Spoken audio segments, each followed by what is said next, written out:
S'il est un secteur où l'homme, depuis qu'il existe, s'est le plus inspiré de la nature, c'est celui du transport et de la mobilité.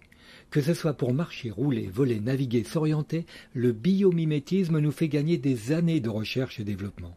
Gilles Boeuf, biologiste et président du CEBIOS, le centre d'études et d'expertise en biomimétisme. Quand Vinci nous dit en 1516 « Prends tes leçons dans la nature, c'est là qu'est notre futur ». C'est en observant les oiseaux que l'homme a pu à son tour prendre l'air. Alors sur les avions, c'est certainement un des secteurs où on est le plus bio-inspiré aujourd'hui. On a vraiment besoin des carburants, la masse de l'avion bien évidemment, la façon de voler, les portances, comment on peut faire. Alors Clément Ader, chauve-souris, Jean-Marie Lebris, un albatros, les frères Wright, un vautour, et c'est parti comme ça. Une des évolutions récentes des ailes d'avion sont leurs extrémités relevées, qu'on appelle les winglets. Les grands oiseaux, les grands rapaces en particulier, quand ils utilisent les courants aériens relevés, ce qu'on appelle les rémiges, c'est les longues plumes du bout des ailes, à la verticale. Et maintenant, on en met effectivement sur les avions. Moins d'énergie, moins de carburant, moins de consommation, c'est génial. Cette nouvelle aérodynamique fait gagner environ 4% de consommation.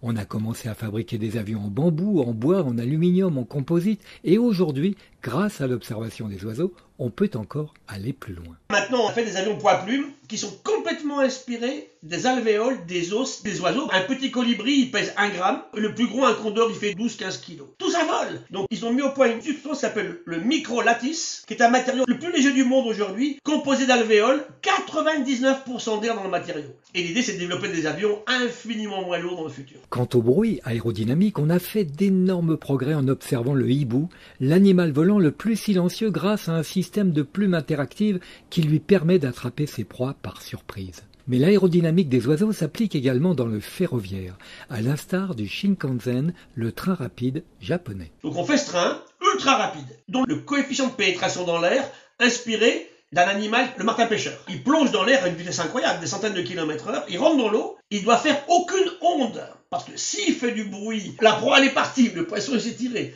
Mais le monde des insectes est certainement le plus inspirant dans les technologies. Le papillon, notamment le monarque, qui pèse moins d'un demi-gramme, migre du Canada au Mexique. Sa durée de vie limitée l'oblige à transmettre, probablement par phéromones, les informations précises sur la destination finale. Il s'oriente grâce à un microscopique compas solaire et une horloge interne dans ses antennes. Un autre papillon appelé Morpho est lui aussi étonnant. Gilles Boeuf. Les morphos sont ces papillons bleus métalliques qui ne vivent qu'en Amérique. Ils ont un système incroyable capable de réguler la température du papillon. C'est rendu possible par des systèmes extrêmement intéressants de photonique et ça peut jouer dans la capacité à émettre ou non des rayonnements infrarouges. Et ça pourrait jouer un très grand rôle dans la durée des panneaux photovoltaïques.